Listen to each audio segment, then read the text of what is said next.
तो गाइस आज हम बात करेंगे लुकिज्म के चैप्टर नंबर 519 के बारे में। और ये वाला चैप्टर काफी ज्यादा मजेदार होने वाला है क्योंकि पिछले चैप्टर में हमने देखा था गीटे किम और शिनू हान एक दूसरे के आमने सामने होते हैं। इन दोनों के अभी यहाँ पे पंगे होने ही वाले होते हैं। वैसे भी गीटे की शक्ल देख के कोई यही सोचेगा कि ये यहाँ पे लड़ाई करने के लिए आ रखा है, इसलिए शिनू गीटे को कहता है, क्या तुझे लगता है कि तू मेरी स्पीड को हैंडल कर सकता है? बट इतने में ही गीटे शिनू का मुंह पकड़ के उसको नीचे की तरफ मोड़ देता है जैसे शिनू कोई रबड़ होगा। बट इसके बावजूद भी शिनू एक दो लाते बजा देता है गीटे के मुंह पे। लेकिन गीटे को देख के ऐसा लग रहा होता है जैसे उसे इन लातों से कोई भी असर नहीं हुआ है। गीटे का ध्यान अभी शिनू की तरफ तो होता ही नहीं, वो अभी कहीं और देख रहा होता है। और गीटे को देख के शिनू अपने मन में बोल रहा होता है, जितना मैंने सोचा था ये उससे ज्यादा मजबूत है, लेकिन आखिर ये बंदा भी देख कहाँ रहा है। इतने में ही हम देखते हैं गीटे के बगल से चलता हुआ आ रहा होता है जेक किम। लेकिन जेक को देख के गीटे को ऐसा लग रहा होता है जैसे उसके सामने से गैब्रियोंग किम चलता हुआ आ रहा है। जेक मस्त करता हुआ यहाँ पे आ रहा होता है और कहता है, शिनू आखिर बात क्या है? तुमने मेरी कॉल का जवाब क्यों नहीं दिया? मैं सोच रहा था हम दोनों बैठ के साथ में राइस सूप पियेंगे।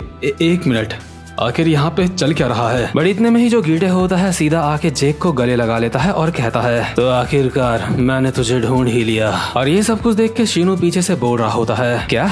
आखिर ये सब कुछ क्या चल रहा है? क्या तू सच में जेक का दोस्त है? लेकिन अगर ये जेक का दोस्त है तो मैंने तो इसके मुंह पे लाते बजा दी हैं। लेकिन शिनू को यहाँ पे पूरी तरह से इग्नोर करा जा रहा होता है। और जेक ने अपने हाथ में जो ग्लव्स पहने होते हैं उनको देख के गीटे बोलता है, फाइनली तो आखिरी वाला भी मुझे मिल ही गया। जेक कहता है, क्या?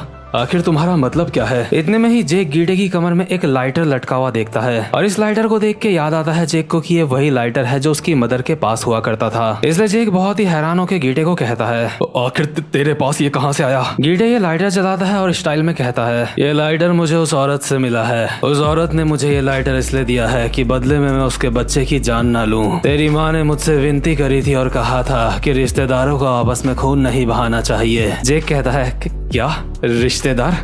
कहीं इसका मतलब ये तो नहीं कि जेक को अभी वो सारी की सारी बातें याद आ जाती हैं जो उसकी मदर ने उसको गीटे किम के बारे में बताई थी। इसलिए जेक को अभी पता चल चुका होता है कि ये बंदा गीटे किम है, उसका हाफ ब्रदर। इतने में ही गीटे जेक को कहता है, मैं तुझसे एक सवाल पूछना चाहता हूँ, अगर मुझे तेरा जवाब अच्छा नहीं लगा तो जो यहाँ पे होगा वो किसी को अच्छा नहीं लगेगा। जेक किम मुझे जवाब दे, आखिर तू गैब्रियोंग किम के बारे में क्या सोचता है? इतने में ही जेक गीटे का कॉलर पकड़ लेता है और कहता है, हरामखोर, मैं तुझे अब तक बस इसलिए सुन रहा था क्योंकि तू मेरा भाई है, लेकिन तू मुझे यहाँ पे धमकी दे रहा है कि अगर तुझे मेरी बात पसंद नहीं आई तो तू मुझे जान से मार देगा। और आखिर तू भला मुझसे गैब्रियोंग किम के बारे में क्यों पूछ रहा है? मुझे गैब्रियोंग किम से घंटा फर्क नहीं पड़ता, भले ही हो सकता है कि वो सबके लिए एक हीरो हो। गैब्रियोंग किम बस अलग अलग औरतों के साथ अपना चक्कर चलाता रहता था, वो बस एक प्ले बॉय था जो कि दुनिया को ऐसे दिखाता था जैसे वो एक हीरो है। वो तो तुम्हारी माँ के साथ भी नहीं टिका, वो हमेशा किसी नई औरत के साथ रहता था। इसीलिए मेरे लिए गैब्रियोंग किम कुछ भी नहीं है, मेरे लिए बस वो एक कचरे का ढेर है। जेक की ये सारी बातें सुन के गीटे जेक को बिल्कुल ऐसे उठा लेता है जैसे जेक कोई बच्चा होगा और साथ ही में स्पेनिश भाषा में कहता है, ये तो सच में कमाल है, लगता है ये ग्लव्स बिल्कुल सही हाथों में हैं। गैब्रियोंग के सारे बच्चों में से सिर्फ तू ही एक है जो मुझे अच्छा लगा, बाकी के मुझे पसंद नहीं आए। और जेक हैरान होकर अपने मन में बोल रहा होता है, आखिर यहाँ पे चल क्या रहा है?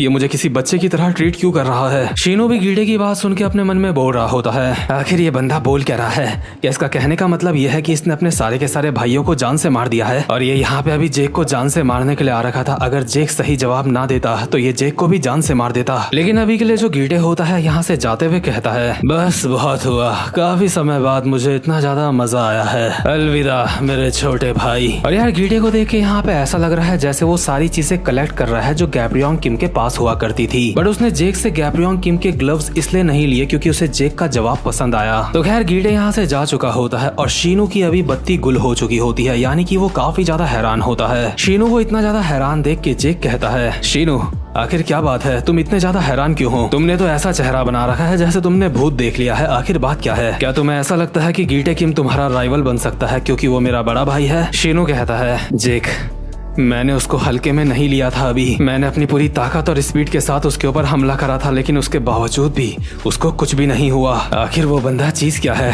आखिर ये चल क्या रहा है? वहीं दूसरी तरफ हम देखते हैं गीटे अपनी कार में आके बैठ चुका होता है और किसी को कॉल पे कहता है, हाँ ये मैं बोल रहा हूँ, मैंने अपने पर्सनल मैटर्स निपटा लिए हैं, मुझे जो जवाब चाहिए थे वो मुझे मिल चुके हैं। इसके बाद सीन शिफ्ट होता है और हम देखते हैं एली का फ्रूट स्टोर, जहाँ पे एमी काफी सारे सेब उठा के जा रही होती है और कुछ गिरा भी रही रही होती है, इसलिए एमी को उसके काम के लिए मिलते हैं 82 पॉइंट्स। नेटली अभी पाइनएप्पल्स काट रही होती है लेकिन उसको टाइम लग रहा होता है, इसलिए उसे मिलते हैं 88 पॉइंट्स। शैली अभी कुछ पेपर वर्क कर रही होती है लेकिन वो अपने सामने वाले बंदे के ऊपर चिल्ला रही होती है जो सबको पॉइंट दे रहा होता है, इसलिए शैली को मिलते हैं 0 पॉइंट। और दरअसल इन सबको पॉइंट दे रहा होता है हडसन, जो खुद कुछ भी नहीं कर रहा होता है और एक जगह पे बस खड़ा होता है। और सैली हडसन में इसलिए ही चिल्ला रही होती है कि खड़ा होकर बस सबको पॉइंट दे रहा है और खुद कुछ भी नहीं कर रहा। लेकिन यार हडसन बिजनेस के मामले में एक अलग ही लेवल का बंदा है। मतलब अगर हडसन पहले से एली लोगों के साथ रहता ना भाई तो किसी का नाम ही नहीं रहता। बिजनेस करना हडसन भाई ने सबको सिखाया है। ये जितने भी सेठ बन के बैठे हैं ना, ये सारे के सारे हडसन भाई से सीखे हैं। और इसी तरीके की बात है, हडसन अभी शैली को बोल रहा होता है कि अगर पहले से तुम मेरी मदद लेते तो आज तुम पता नहीं कहाँ होते, इसलिए जैसा मैं बोलता हूँ वैसा करो और तुम्हारा बिजनेस और ज्यादा इंक्रीज हो जाएगा। शैली का मत्था हडसन को देख के खराब तो हो रहा होता है लेकिन हडसन कुछ गलत नहीं बोल रहा होता, क्योंकि हडसन ने जब से बिजनेस में इनकी मदद करी होती है तब से इनका बिजनेस काफी ज्यादा इम्प्रूव हो चुका होता है। इसीलिए इनके स्टोर के सामने हम इतने सारे बंदों की भीड़ देख सकते हैं। और अगर थोड़ा सा डीप में और जाके बताऊं तो हडसन ने यहाँ पे इस्तेमाल करा होता है एली लोगों के चेहरे का। जैसे कि इस शॉप के लेमन सिर्फ लेमन नहीं होते, उनका पूरा नाम होता है फ्रेश लेमन एली जैंग। उसी तरह से वेरेन के नाम पे तरबूजे बिकते हैं यहाँ पे, और खासकर लड़कियां और औरतें इन लॉन्डो को देख के पिघल जाती हैं। इतने में ही एक क्यूट सी लड़की वेरेन वाले वाटरमेलन को देख के शैली को कहती है, एक्सक्यूज मी,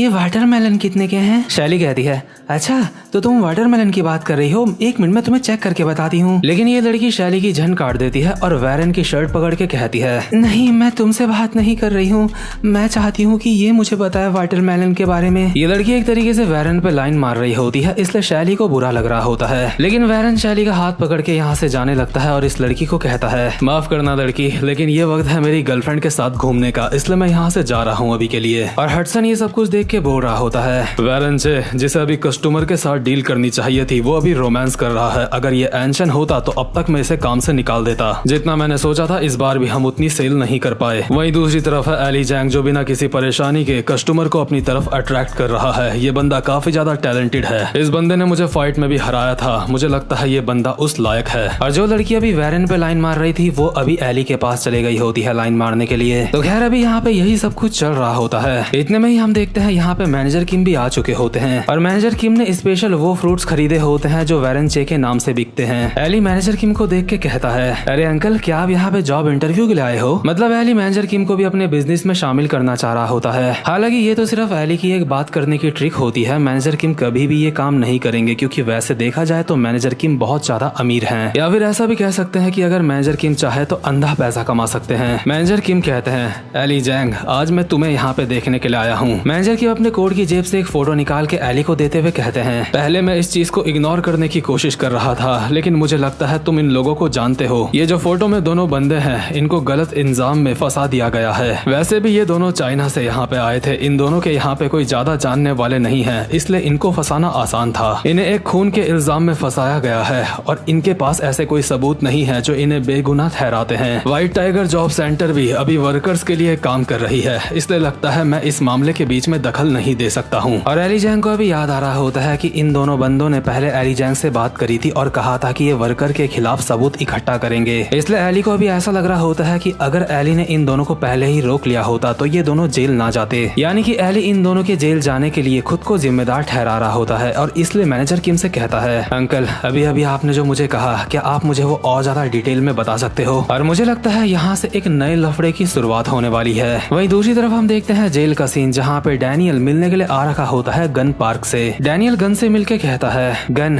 काफी समय बाद दिख रहे हो, मैंने बिल्कुल भी नहीं सोचा था कि इस बार तुम मुझसे मिलने के लिए मान जाओगे। मैं पहले भी कई बार आया था लेकिन हर बार तुमने मिलने से मना कर दिया था। गन कहता है, हाँ मैं कुछ जानना चाह रहा था, आखिर तूने यूजिन को गलत इन्फॉर्मेशन क्यों दी थी? जब यूजिन मुझसे फाइट करने के लिए आ रहा था अपने बंदों के साथ तो तूने यूजिन को गलत जानकारी दी थी मेरे अड्डे के बारे में, और मैं यही सोच रहा था कि आखिर तूने ऐसा क्यों करा, इसलिए मैंने तुझे अपने से मिलने दिया। डैनियल कहता है, मैंने ऐसा इसलिए करा क्योंकि यूजिन एक बुरा इंसान है। यूजिन तुम्हारे हाइड आउट के बारे में जानना चाहता था, लेकिन मैं उसको तुम्हारे हाइड आउट के बारे में नहीं बताना चाहता था, क्योंकि मुझे लगता है हमें अच्छे लोगों की मदद करनी चाहिए और बुरे लोगों को सजा देनी चाहिए। चाहिए और इसीलिए मैंने तुम्हारे हाइड आउट के बारे में यूजिन को नहीं बताया था। गन बहुत ही डिसअपॉइंट होके कहता है, काफी निराशाजनक है। तो ये वो रीजन था जिस वजह से तूने ऐसा करा? डैनियल एक स्माइल के साथ कहता है, हाँ, मैंने साथ ही साथ में ऐसा इसलिए भी करा क्योंकि मैं चाहता था कि तुम्हें चोट ना आए। और गन डैनियल की ये बात सुन के एक स्माइल के साथ कहता है, अबे ओए पागल, मुझे मर्दों में कोई भी दिलचस्पी नहीं है। डैनियल कहता है, लेकिन गन, मैं भी तुमसे एक बात जानना चाहता हूँ। मुझे समझ नहीं आ रहा है कि तुमने चार्ल्स चोई के सारे इल्जाम अपने सर पे क्यों ले लिए हैं। तो तुम चाहते तो आसानी से ये सारे के सारे इल्जाम चार्ल्स चोई के सर पे डाल के बच सकते थे। तुम्हें यहाँ पे जेल में आने की कोई भी जरूरत नहीं थी। आखिर उसके बावजूद भी तुमने ऐसा क्यों करा? गन कहता है,